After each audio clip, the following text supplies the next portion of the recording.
Trump साहब ने statement दिया है, ईरानी जो हैं वो तेहरान शहर को खाली कर दें। देखिए हामिद, सदर ट्रंप क्या कह रहा है उसको तो पहले क्लियरली हमें समझना चाहिए।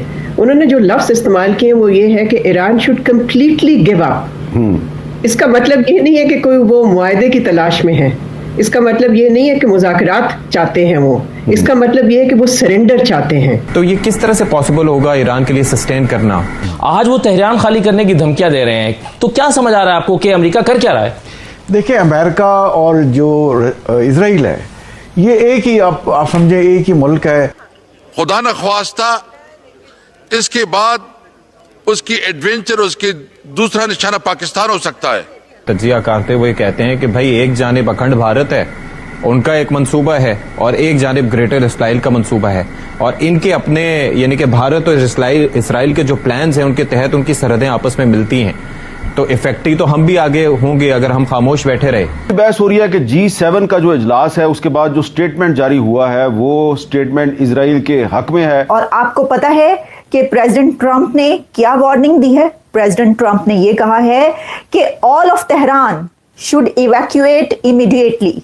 वो चाहते हैं कि बस ईरान हथियार डाल दे, कि सारे का सारा तेहरान में जितने भी लोग हैं, बल्कि ईरान में, वो सब के सब इवैक्यूएट कर जाएं, छोड़ दें ईरान से निकल जाएं, चले जाएं। ये क्या होने जा रहा है? हेलो दोस्तों, स्वागत है आपका हमारे एक और नई वर्ल्ड स्पेशल न्यूज में। दोस्तों, ट्रंप के कनाडा से वापस लौटते ही ईरान और इजराइल वॉर ने एक नया मोड़ ले लिया है। प्रेसिडेंट ट्रंप ने ईरान के बड़े शहर तेहरान को जल्दी खाली करने का आदेश दे दिया है। उनकी इस बात से बाकी देशों की चिंताएं काफी ज्यादा बढ़ गई है। बाकी देश ये सोच करके परेशान है कि ट्रंप ईरान और इजराइल के बीच संघर्ष रुकवाने की जगह युद्ध को और भी ज्यादा बढ़ा रहे हैं। एक खबर ये भी आ रही है कि अब यूएसए खुद इस युद्ध में ईरान के खिलाफ उतरने वाला है।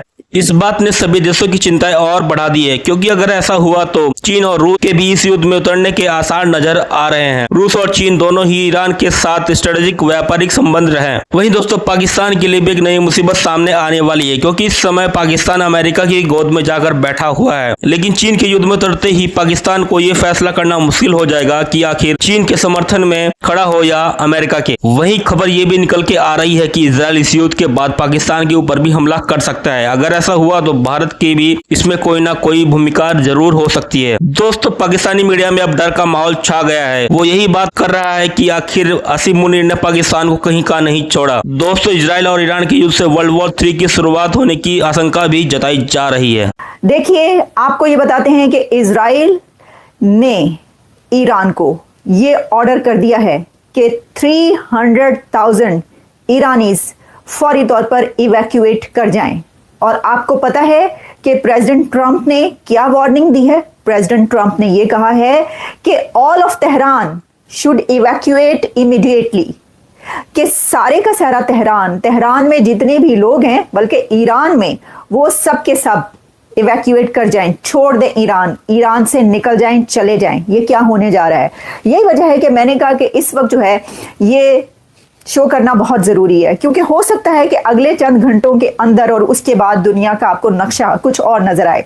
देखिए, इस वक्त ये कहा जा रहा है कि इजराइल एक बड़ा स्टेप लेने जा रहा है, इजराइल एक बहुत बड़ा कदम उठाने जा रहा है।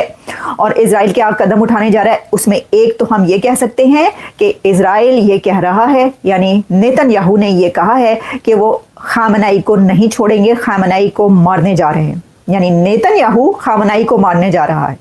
और ये कोई बात भी नहीं है, ऐसा नहीं है कि नहीं हो सकता। मुझे लगता है कि ऐसा होगा। इसकी वजह यह है कि मैं कई दिन से अपने शोज़ में आपको ये बता रही हूँ कि वो दिन बहुत करीब आने वाला है कि जब आयतुल्लाह खामनाई को मार दिया जाएगा, बिल्कुल वैसे ही जैसे इससे पहले हमास के जो लीडर थे, जिसमें इस्माइल हनिया और बहुत सारे नाम, उनको मारा गया। और वो चाहे बंकर्स में जाके छुपे, चाहे वो बहुत अंदर ज़मीन के अंदर धंस गए कहीं पर जाकर, लेकिन फिर भी उनको नहीं छोड़ा गया। अब क्योंकि ईरान ने इतने बड़े हमले किए हैं, ईरान ने जो अटैक्स किए हैं इसराइल पर, वो इतने बड़े अटैक्स हैं कि उससे वहाँ पर काफ़ी तबाही हुई है। देखें, मैं देख रही थी कि एक सर्वे आया, सर्वे कह लें, रिपोर्ट आई, रिपोर्ट कहेंगे उसको, और उस रिपोर्ट में जो है वो ये बताया गया कि जो इजराइल है वो एक स्मॉल आर्मी के साथ, या एक इतनी बड़ी ताकत नहीं जितनी कि एक मिडल ईस्ट पूरा ईरान के साथ खड़ा है, ऐसे में बहुत ही एक प्रिसाइज अटैक्स किए गए हैं, और टेक्नोलॉजी जी जो है इजराइल के पास जो टेक्नोलॉजी है उसका मुकाबला ईरान नहीं कर सकता। लेकिन फिर भी उसमें यह बताया गया है कि इजराइल का इतनी बड़ी ताकतों के साथ मुकाबला करना एक अकेले कोई इतना आसान काम नहीं था और नहीं है। देखें, एक तो ये बात, प्रेसिडेंट ट्रंप ने क्या कहा, उन्होंने कहा है कि सब लोग इवैक्यूएट कर जाएं फौरी तौर पर। मैं आपको एग्जैक्टली अगर आपको बताऊं ना तो फिर आपको पता चलेगा कि ये क्या बात हुई है। जैसे 300,000 तो कहे हैं नेतन्याहू ने, इजराइल ने, कि फौरन वहां से निकल जाएं। अच्छा, जो तेहरान की सड़कें हैं, जो रास्ते हैं, उनकी जो इस वक्त नक्शे सामने आ रहे हैं उसमें देखा जा सकता है कि वहां पे ट्रैफिक जैम है, क्योंकि लोग जो है वो धड़ाधड़ गाड़ियों में बैठकर भाग रहे हैं वहां से।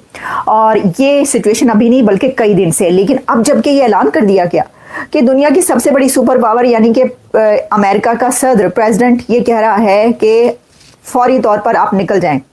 प्रेसिडेंट ट्रंप G7 समिट से एक दिन पहले उठ गए और भागम भाग वापस वाशिंगटन डीसी पहुंचे हैं। और वो किस लिए? वो इसलिए कि कुछ बहुत बड़ा होने जा रहा है, और जो इजराइल है उसने ये धमकी दे दी है, उसने कहा है कि मैं नहीं छोड़ूंगा। अब एक तो ये बात कि मैंने कहा कि इजराइल हो सकता है कि आयतुल्ला खामनई के ऊपर हमला करे, उसको मार दे। दूसरी एक और बड़ी इसके अंदर जो स्टेप लिया जा सकता है इजराइल की तरफ से वो ये है कि कोई ऐसी चीज़ वहाँ पर चला दे कि जिससे बहुत बड़ी तबाही हो जाए, ईरान की तबाह। देखें, उसमें तो न्यूक्लियर ही रह जाता है ना। मुझे लगता नहीं कि इजराइल ऐसा कुछ जो है वो करेगा, लेकिन फिर भी जो है वो देख लें अब क्या होता है। लेकिन उसमें एक और खबर वो ये कि आयतुल्ला खामनई को उसके लोग ये कह रहे हैं कि तुम ऐसा करो कि उससे पहले ही न्यूक्लियर चला दो या उसकी धमकी दे दो, तुम न्यूक्लियर की धमकी दे दो, क्योंकि अब ये होने जा रहा है, उनको पता चल गया। अच्छा, मैं आपको एक बात बताऊं, मैं ये सोच रही थी कि एक होता है ना कि आप जरा थोड़ा रेस्ट्रेन करें। ईरान को ये पता है कि उसके पास इतनी बड़ी, वो जो भी कर ले क्या कर लेगा, लेकिन फिर भी इतने बड़े हमले जो इजराइल पे हुए हैं तो वो कहते हैं ना कि तख्तिया तख्ता, क्योंकि खामनई को ये तो पता चल गया है कि छोड़ेंगे नहीं उसे, वो नहीं बच पाएगा खामनई। मुझे लगता है कि ये पता चल गया है, तभी इतने बड़े बड़े हमले किए गए कि चलो जी मरने से पहले या कुछ जो होना है अब तो तख्तिया तख्ता है। तो अब उसके बाद जो है वो लगता है ऐसे ही है कि कुछ ऐसा किया जाएगा। अच्छा, अब मैं आपको बताती हूँ, प्रेसिडेंट ट्रंप जो है वो सीज फायर की कोशिश करें, और इसके लिए जो प्रेसिडेंट मैक्रोन है उनकी तरफ से एक बात की गई है। और जो G7 की समिट थी उस दौरान प्रेसिडेंट मैक्रोन ने ये कहा है कि जो अमेरिका है वो ये कोशिश कर रहा है कि सीज फायर करवाए, और कोई ऐसी ऑफर की गई है।